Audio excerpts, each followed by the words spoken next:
السلام عليكم. بمناسبة 25 يناير فأنا قررت أعمل انقلاب. خليني أحكي لكم الحدوتة الأول بقى. أنا قررت أعمل تحدي لمدة 30 يوم وهحكي لكم التحدي ده ليه علاقة بإيه. بس خليني أحكي لكم الحدوتة الأول، عشان كده الثورة دايما بترجعنا كده لذكريات ونسخ مننا وحشتنا.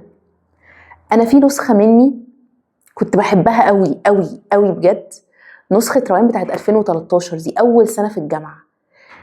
كان عندي كم من التلقائية والعفوية، وتيجي فكرة في دماغي ما اقعدش حنتفها كتير واخد أكشن. كنت حقيقي الأفكار اللي بتيجي في بالي كنت بروح أنفذها.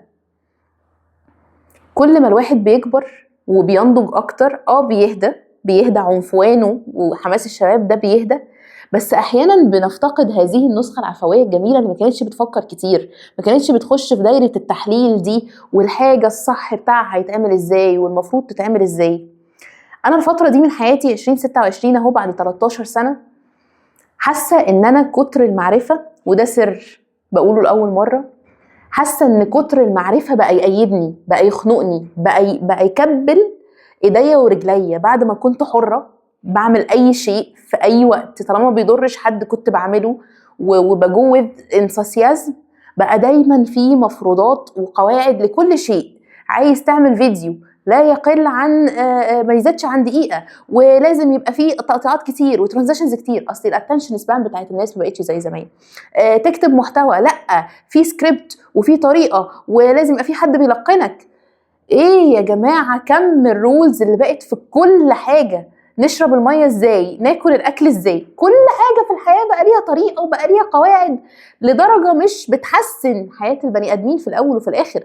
يعني احنا لو بنتكلم في الكواليتي اوف لايف، هي الكواليتي اوف لايف بقت بتنزل لتحت بسبب كتر القواعد. احنا بقينا مفتقدين العفويه. في 2013 انا جات لي فكره من اللا شيء ومن العدم ان انا عايزه الناس تحب القرايه. ليه؟ عشان انا اصلا كنت شخص بيحبش القرايه. عملت فكره اسمها المصطبه في وقت كان النشاط الطلابي فيه ممنوع في الجامعه. كنا بنقعد في الجنينه ونجيب ناس تلخص كتب، وانا انا كنت صاحبه الفكره، بس ما كنتش حتى اللي بيقرا كتب، بس كنت كده، كانت تيجي الفكره ننفذها كده. دلوقتي بحس ان انا لما بتجيلي فكره انا بقعد احنتف فيها واحلل فيها وافكر فيها عشان انفذها، لدرجه ان انا الدرج بتاعي لو شفتوا كم البرامج اللي عندي وكم السكريبتات وكم المواضيع اللي انا عايزه اتكلم فيها، بس دايما بتشد لورا بسبب القواعد والطريقه والاديتنج والفيديو، ولا والفكره دي لازم تبقى كونكتد والعميل هيخش يعمل ايه. انا كروان حاسه ان انا مفتقده العفويه والتلقائيه في حياتي، وحاسه ان ده مؤثر على حياتي بالسلب. فقررت ان اتشالنج نفسي وادعو الناس يتشالنج themselves معايا، يتحدوا نفسهم معايا في تحدي محتوى لمده 30 يوم. كل الفكرة من هذا التحدي ان لو كلامي اللي انا قلته ده خبط فيك، فتأكد ان انت عارف انك شاطر في حاجة ومميز في حاجة، بس بتشد نفسك طول الوقت لورا بسبب الاصوات اللي بتقولك لا بس شكلك ما ينفعش ينزل عليه محتوى بالشكل ده، لا يليق. لا بس انت لازم تكون بتقول حاجة افيد من كده للناس، فخد خطوة لورا. فطالما كلامي اللي انا بقوله ده دلوقتي خبط فيك، فتأكد انك عندك حاجة مميزة.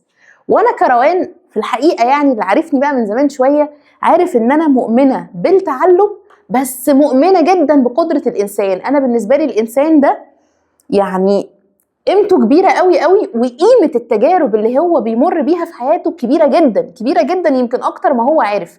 ومؤمنة ان مساحات التطور الانساني بتطلع من التجارب اكتر من العلم. انا ممكن اجي الخص لك كتاب، بس واحد غيري يكون عايش التجربة يقدر يوصل لقلبك، يقدر يساعدك تتحرك. فانا مؤمنة قوي يعني بتجارب الانسان. انا من مدرسة التجربة، كلمني عن تجربة ما تكلمنيش عن علم يا عم.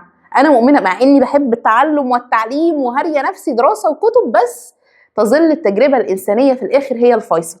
ومؤمنة إن الناس كنوز، بس يعرفوا إن هم كنوز ويطلعوا الكنوز دي لبره. يعني كلنا بلا استثناء ربنا خلقنا مميزين، بس مين فعلا اللي بينور؟ اللي بيقرر يطلع هذا التميز للخارج، ما يفضلش محتفظ بيه. طب إيه الفايدة؟ عشت متميز ومت متميز ومحدش عارف عني ولا استفاد من اللي عندي ده بشيء.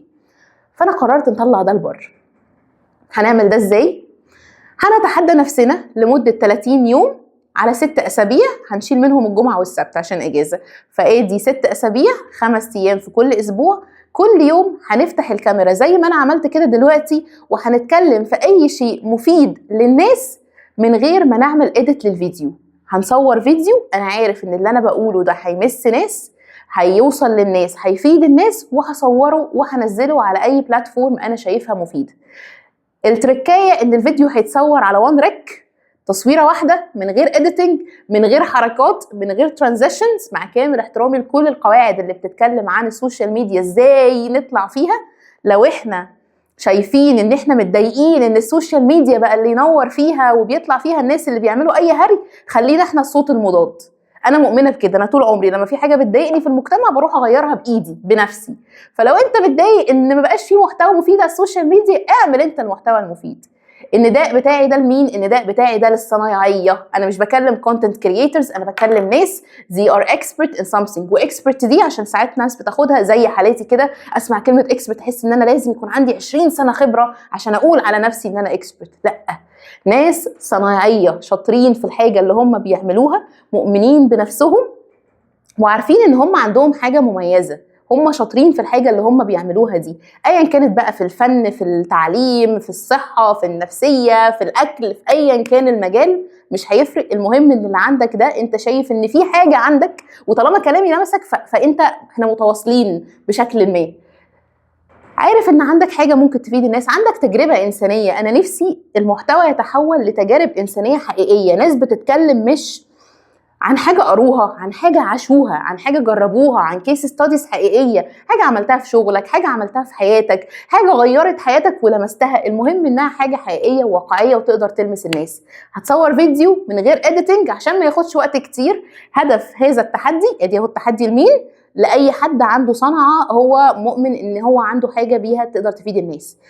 هيصور فيديو من غير editing 7-8 دقايق بالكتير، ان شاء الله الفيديو ده ما يزيدش عن كده، وهينزلها كل يوم لمدة 30 يوم. طب احنا بنعمل ايه كده؟ اولا احنا بنحارب البرفكشن. ليه؟ لان البرفكشن عدو التلقائية يا جماعة. ما هو انت ايه اللي مخلينا متكحولين في حياتنا؟ ان احنا فاقدين حتة التلقائية. اي خطوة بنفكر فيها 1,000,000 مرة عشان ما بنحبش نغلط. فانا بعمل هذه المساحة عشان نغلط يا جماعة، عشان نعمل حاجات وتطلع قدام الناس ويبقى فيها مساحة واسعة لناس هينتقدوك وناس هيشتموك وناس هيقولوا لك برافو عليك. فهتجين من هذه التجربة ثقة كبيرة جدا في نفسك. بعد 30 يوم أؤكد لك I can guarantee، أكتب شيك بياض دلوقتي كده على بياض، إن أنت ثقتك بنفسك هتزيد. رقم 1 فدي شيء. وهتحارب البرفكشنست اللي جواك اللي عمال يعطلك ويقول لك في 1,000,000 قاعدة لازم تاخد بالك منهم قبل ما تعمل الشيء. أرجوك قوم اعمله. أنا واحدة من التالنتس بتاعتي إن أنا أكتيفيتر، بتيك ideas into actions، بس أنا حاسة إن الأكتيفيتر بقاله فترة بعافية عندي، فأنا قررت أطلع واعمل اللي انا عايزاه وارمي بعرض الحائط كل القواعد اللي انا عارفاها عن الماركتنج وكل شيء بيشدني لورا. يعني انا اخده مع نفسي كده قرار، ادي معانا شهر نجرب التلقائيه هنشوف هتودينا لفين. فده تاني حاجه.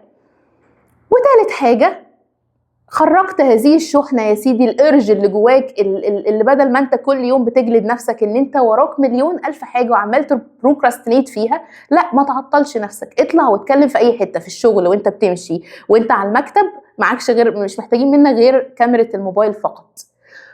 ادعو لهذا التحدي. انا اشارككم ان انتوا تدعوا الناس. اي حد شايف ان هو عنده حاجه مفيده ممكن يقولها للناس وانت معاشره وعارف ان هو بيشد نفسه لورا، ممكن تعمل له منشن وتدعوه لهذا التحدي. انا هضم كل الناس دي في جروب واتساب عشان نقدر نشوف المحتوى بتاع بعض ونشجع بعض. وتاني حاجه، انا بدعو لهذا التحدي شخصيا عزيزين على قلبي، وانا عارفه قد ايه هم تالنتد ومشدودين لورا بسبب ان هم ما بياخدوش هذه الخطوه. اولهم زوجي العزيز عبد الرحمن عرابي، اشطر ID في مصر وفي الوطن العربي، وانا مش ببالغ في ده. حد تالنتد جدا في مجال الانستراكشنال ديزاين بس لا يتحدث عن التالنت اللي عنده. وتاني شخص هو اخويا الكبير احمد عثمان، هو اخويا بجد، ده مش تشابه اسماء، هو اسمه كده، اسمه الفني كده. كلمة فنان ما ينفعش تتقال غير على احمد عثمان، اللي هو تالنتد في حاجات كتيرة جدا ومحدش عارف هذه الموهبة اللي عنده. فانا ادعوهم هما الاثنين للمشاركة في هذا التحدي. 30 يوم مواجهة، 30 يوم ثقة، ودعونا نقتل البرفكشنست كده في مقتل وناخد الخطوة.